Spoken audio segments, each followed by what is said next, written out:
Hey, my name is PolishLynx. Let's continue Connected Hearts visual novel. Alright.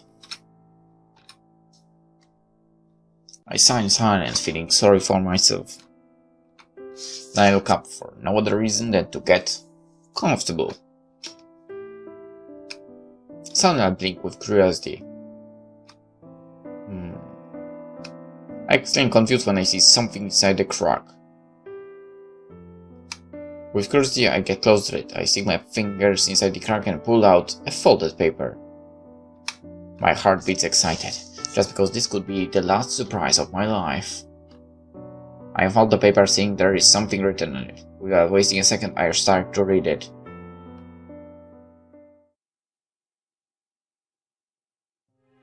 A radiant smile. Long time ago, in a faraway kingdom, there was a kid who always smiled. Even when it rained or it was cold, that didn't stop him. Everyone around him were envious, but more than anything felt disgust for such a happy kid. Being so happy should be a sin, they thought. That's why every day all the other kids and even the adults bothered him, repeating the same complaints and mocks, and even punishing him for no reason, in hopes of ruining his good mood. But none of that bothered him. Nice. He was like the sun, shined with his own light, the warmth that was born from inside him without the need of anyone else.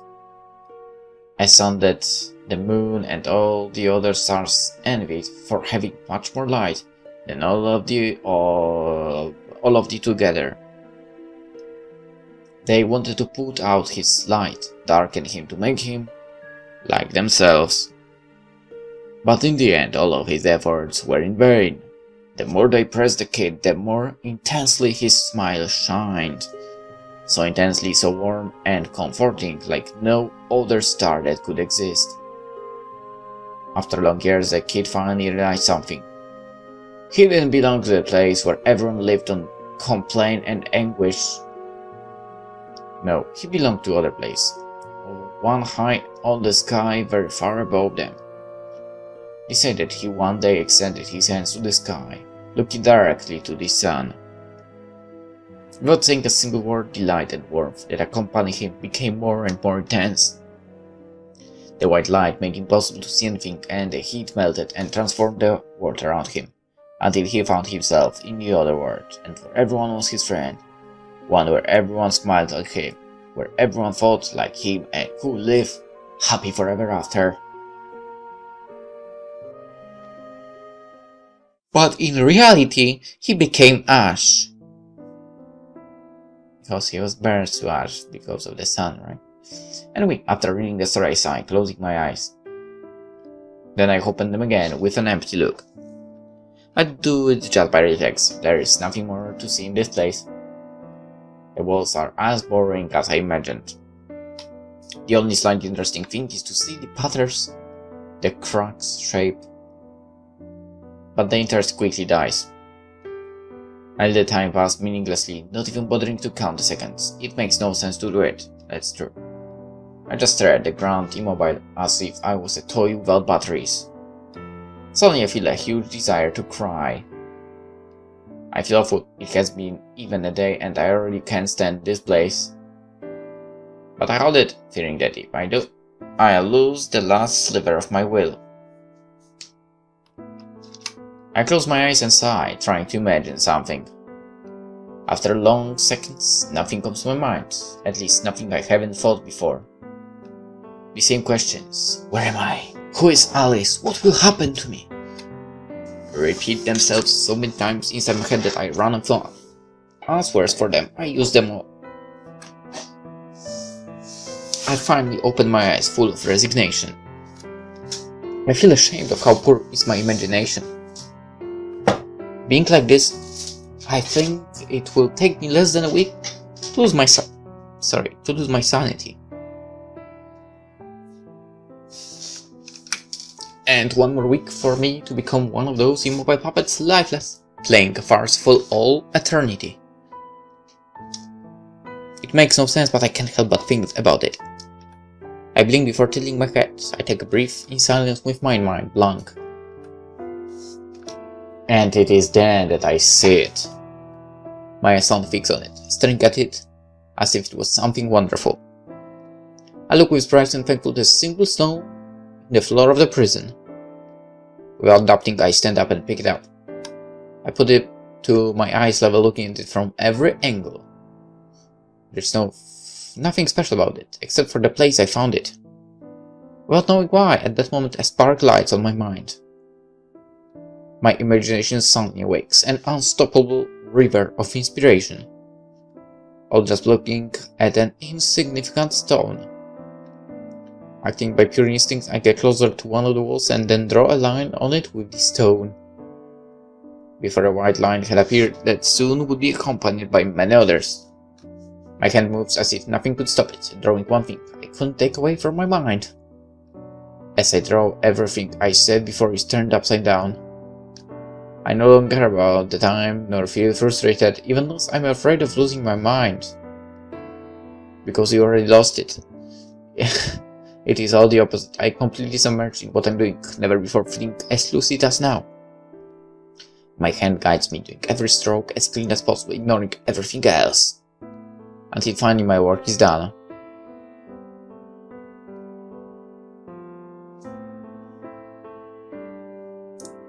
It is the picture of a woman of great beauty that I can barely remember.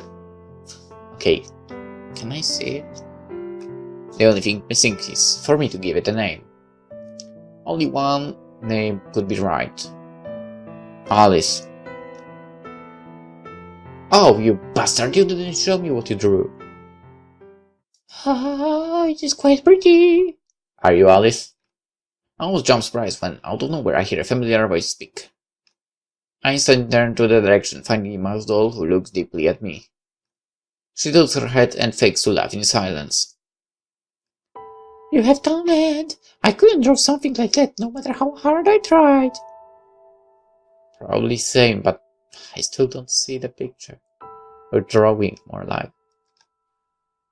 I just don't have what it takes. It's nothing, to be honest. If I had better tools, I could have done much better work. After a instant, I walk towards her until we are just a step apart, looking at her from behind the bars. What are you doing here? It's not like I'm not thankful to see her, but without a doubt it is weird. I didn't imagine anyone would remember me. She covers the mask's mouth and pretends to laugh. Suddenly a chill runs down my spine. I had forgotten how weird she was. What am I doing? I'm talking with you! She tilts her head and playfully waves her hands. Now, if you mean the reason why I'm here, that's because I am very special. I make an annoyed face. What is that supposed to mean? The masked doll tilts her head again and covers her mouth with one hand, faking curiosity. What is it supposed to mean to be special? I never mind, is disgusted by the answer. However, then I start to think about it. That you are different, I guess. Usually special is how you call something unique. To be honest, I had never bothered to think what it means. It's a word we use often without truly understanding it. True.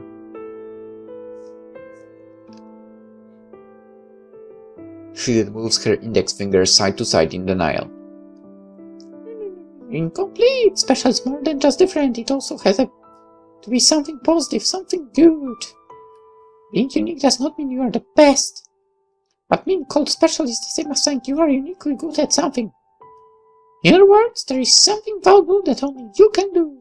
Being like that, isn't it pretty to be special? Okay. I said tired before sighing. She really talks a lot. She's really weird, but the more I hear from her, I can't stop thinking that what makes her special is that she actually has a soul. She's really unique between the puppets. And with all of this, what do you want me to tell you? Wait, what do you want to tell me, sorry? She exclaimed confused before scratching her head.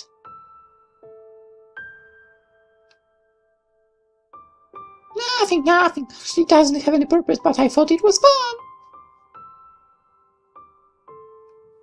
I sigh again, annoyed. My mind instantly goes blank. I guess I should have expected something like that. What is strange is that she later smiled. It is stupid, I'm sure. Most people wouldn't be patient enough for a conversation like that. But there is something that makes it strangely fun, I believe, for the simple fact of being so weird. Well, now that I have heard you, can I ask you a favor? I said with a clear objective in mind. She claps full of enthusiasm. Of course, it's only fair. I think so. Could you get me out of here? She tilts her head and thinks about it in silence. Suddenly I feel as if someone stabbed my heart with a nice knife. I can anticipate something bad. Let you out, my, I guess maybe that is in my power. But don't you think it would be better for you to get out by yourself? My face goes pale when I hear her say that. My heart turns to stone from the anxiety. I look down and sigh, trying to keep calm. I would love to, but I can't do it. A simple human can't break the bars or reach the key. What if the bars are rusty, completely rusted? Smug and bare, broken. I'm trapped. I said, feeling hopeless. She then shakes her head and shrugs indifferent. Why can't you do it? Have you thought about it? Once again, she answers with a question. I must say I'm not in the mood to reflect about life.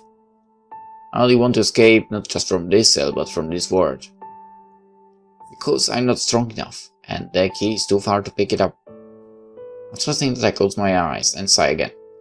For a second my inside feels empty and cold, as if I had become hollowed, and suddenly she takes a finger to the masked lips, doing a pensive gesture. However, soon later pretends to laugh. And that is a problem? You're a real one. Those silvers shouldn't mean anything to you. Wait, they are fake as well. Huh? Hearing her answer is not something inside of me. Suddenly her hopelessness in my shoulders crumbles like sand. What do you mean? I blink confused while staring at her. The masked doll claps a couple times. She then grabs the bars, making the gesture of trying to bend them with all of her might. Of course, it's just an act. The real and the unreal are very different things. For anyone from this world, these bars would be a barrier impossible to surpass. But you also are very special. I mean, I don't remember a single time something imaginary managed to stop something real. Not because you desire it strongly you can stop gravity. Only because these very things will come out as you desire. She then tilts her head and crosses her arms in a gesture I can't understand. Rather, hugs herself in a gesture full of affection. Isn't it beautiful to be very special? We too are very special. I open my eyes wide in surprise. My lips move, wanting to speak, but I have no words. She basically revealed that I could escape in any moment, and it is only because I never tried that I was still trapped. But there is something more. She is without a doubt different. It's impossible she is one of the puppets. She can't be. The puppets are toys. They have no mind nor soul. They just pretend to have a life imitating what a person would do in their position. The keys play, the adults work, and the guards keep watch. But they do it so artificially that in plain sight, one can notice they don't care about it at all. They aren't anything more than a winded up toy. However, this masked doll is nothing like them. She acts with free will, shows curiosity, interest, and knowledge. What are you thinking? Did thinking about it paralyze you from the shame? She pretends to laugh, covering her lips. Doesn't emit a single sound, it's just a gesture. The kind still can help you escape. He just needs you to convince him to do it. After saying that, I see she turns around, preparing to leave suddenly without even saying a word. Wait, I said before I realized, while staring at her. She doesn't turn around, but does stop, curious to hear what I had to say. Who are you? You don't belong to this world.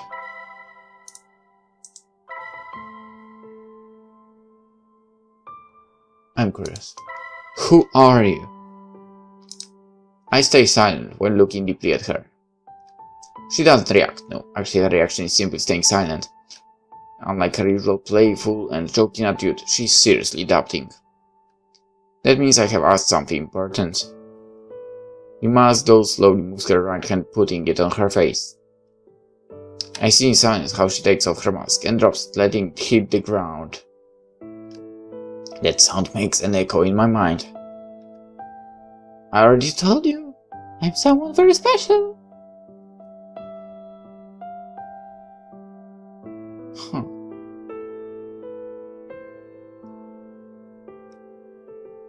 I wonder if that might have been Alice was the only thing she said before suddenly her body falls apart. I mean it literally, it was like seeing a toy being disarmed, piece by piece. I blinked confused while looking at the spot she was standing before. Seeing what just happened leaves me breathless. I don't know what to think. I remain still for long seconds until I convince myself it is time to move forward. I do just as she suggested. I simply use all of my strength to bend the bars. Instantly I feel how they bend, so easy that it is laughable. It's like if I had been trapped inside a painted cardboard box. In just a few seconds I had escaped from the cell that before I feared would keep me trapped forever. Once I'm free, the first thing I do is take a deep breath. I close my eyes and fill my lungs with the air, feeling how my energy comes back. Then I fix my sight at the exit door of the prison. Just a few more steps and I would be back in the city. I cross the door, then feel a chill run to my spine, so cold it shakes even my soul. All my body goes pale and cold, as if my heart had stopped beating. Before me I see the corpses of two puppets. I guess those were the guards. Their masks are broken into pieces, as if something had savagely beaten them, the same for the rest of their bodies. So basically, she also dropped her mask, so somehow displacing the mask from face area causes death.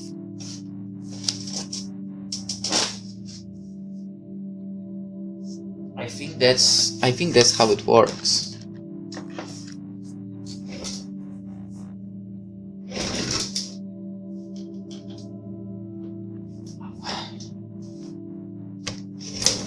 Okay, sorry, I had to take the pillow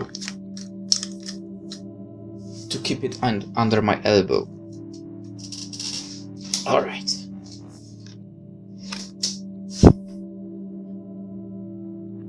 I'm in a really uncomfortable position on the chair, but whatever.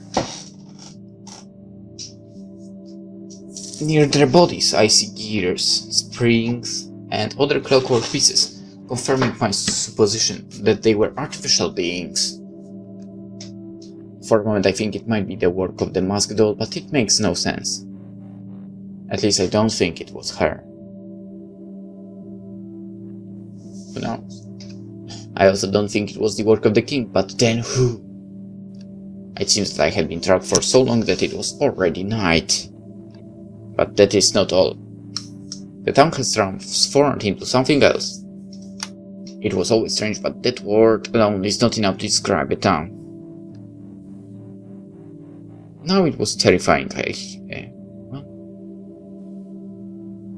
Huge red one shines above the town. Crows sit on the rooftops of the buildings that somehow got twisted by the influence of the moon, looking unnatural. Right, red thing. Crows sometimes, I guess, like, what's the word? Basically, crows being somewhere indicate there might be death, right? But honestly, just there being the red element up there. Honestly, that's the first thing is the red moon that comes to my mind, and yes, I'm thinking about this area here, okay? Damn, I wish I could continue this game! Anyway. The wind blows, feeling unusually cold. Then I hear the sound of footsteps. Something is lurking nearby. And if that wasn't scary enough, I hear a loud hit. It was like hearing a traffic accident an inhuman force. At inhuman force? With inhuman? My very soul shakes frightened at that moment. It was close, my heart turns to stone just from thinking about it. A chill runs down my spine, leaving me pale. That chill is running down your spine way too often, man. What could that have been? Whatever it was, I just hope it ignores me just like the puppets. My common sense tells me that it is better to hide, but at the same time I feel an enormous curiosity. I take a deep breath. I guess it would sound foolish, but actually I want to see what happened. Something there is calling me. I walk carefully without knowing what I would find, until I finally arrive at the place where the sound came from. My heart jumps at that moment. Before me there were two puppets, the same I had seen during the day. However, what is very different is their behavior. Instead of pretending to be the happy villagers of Fantasytown, they are fighting. I was wrong. One of them beating the other one, who does make the slightest effort to defend itself. It looks like it wants to continue with the farce of its job while being brutally destroyed. The aggressor then hits him again, making a furious bang as if it was a cannon shooting. The victim's mask breaks in pieces, revealing nothing more than gears and springs. It instantly stops moving. It is dead. So I was correct about the mask thing. However, that doesn't stop the aggressor. Then, sooner or later, hits it 3 more times, each attack as loud as the last one.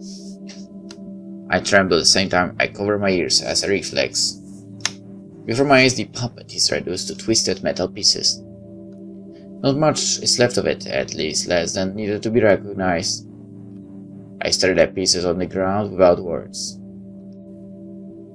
I'm astonished, pale from the incredulity, with my heart heavy as lead.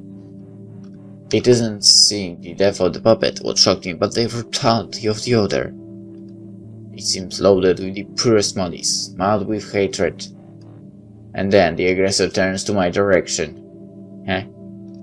The smiling mask has many scratches, surely from the piece of metal that went flying. But that only makes it more disturbing. That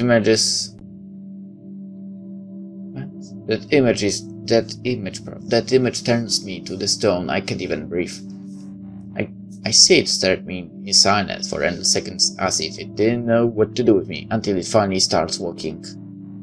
Slowly the puppet gets close to me, without anything I could stop to do it. I could do to stop it. My legs don't react. I don't even have breath. The only thing I can do is close my eyes, knowing it would be my end. At least I find the comfort that with such power I would die instantly with the first hit. I hear its steps closer more and more, until finally, strangely, they seem to start getting away. Every time the sound grows weaker until I can't hear it anymore. Maybe he's using the walk away technique to,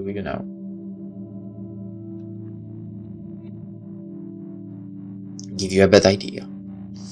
Even then, I wait a moment before opening my eyes. I instantly look around, finding only empty air. How much luck can one have? Then I let out a long sigh. Never before I remember feeling so relieved. Seems I'm still invisible. I remember to the cold air. I think I never have felt happier in my life for being ignored. I wait a few seconds to relax. Then I close my eyes and take a deep breath. When I opened them again, I set my sight in the yellow stairs. I look up slowly, following the stairs until seeing the castle at a distance. That was my destination. Without more delay, I start to carefully walk up the stairs.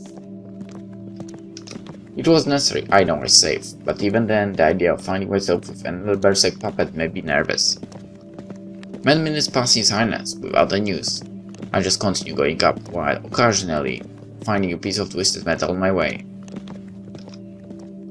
Then I suddenly stop. I hear a bang in the distance like a cannon shooting.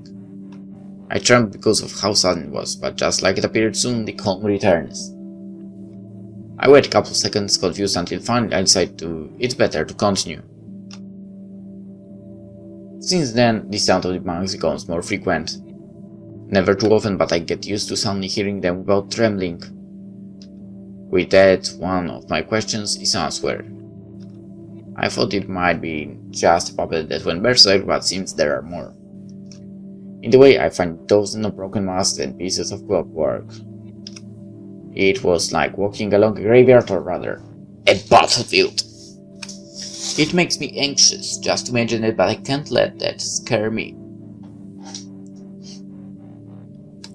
After unknown seconds, I stop a moment to rest. I am about a little more than halfway. Then I set my sight on the buildings. Previously it wasn't exhausting, so what happened? They are strangely worded as if they... as if they had been stretched, tilted, and curved to the sides. I can't tell what it means, just that it is weird and gives me goosebumps. Now, my only doubt left was if all the nights were like this, or this night was special. I resumed my travel to castle, this time ignoring everything else on my way. I only stopped, but I saw a shadow lurking nearby. I don't manage to see what it was, but I'm sure it was a puppet. Soon later I hear a loud bang not far from here. When I reach the castle, I realize the guards are broken to pieces. I look at them with curiosity before getting inside. The hallway is just like before, except the torches are lit. Oh shit! At the end, I arrive to the throne room, where numberless puppets wait for me, looking down from the second floor. I look at them for a second. Seems they were having a party, drinking, laughing without moving a single finger. My heart turns to stone when I hear what sounds like a whisper. It must be only my nerves. Truth is, I'm not sure, but it seems they are laughing off me from up there. I shake my head, trying not to think about that. I still have to convince Henry to help me out of here. It sounds almost impossible, but I can't give up on it yet. Even with his terrible attitude, I don't want to think a child can be bad. Huh? Once I get close to the throne, I'm ready to push aside the red curtain. The only thing between me and Henry, however, I suddenly stop. My fingers freeze in the air, just a centimeter before touching the curtain. Why? From the other side, I hear what seems to be sobs. That makes me more than perplexed. It seems impossible, but it is not a mistake. Someone is crying. I'm so lonely. I hear a kid cry without rest, saying small phrases full of self-pity occasionally. I have no doubt that it's Henry. But it seems weird. Too much. It's a complete turn to the opposite direction from the first time I saw him. Nobody loves me. For a moment I even doubt if I should bother him, but I can't simply go away and come back later. I know something dangerous might happen later. I'm sorry for him, but he will have to bear with it. I take a deep breath before finally crossing the curtain, appearing suddenly right in front of him. What I see, talking a few words, breaks my heart. He rubs his eyes while crying, looking not like a king, but like what he really is. A kid. What's here? How do you escape? When he notices my presence, Henry suddenly trembles. He quickly cleans his face with one hand and then pretends to be in a bad mood, like if nothing had happened before. I just managed to do it. I speak relaxed, ignoring that I had seen him cry, at least for now.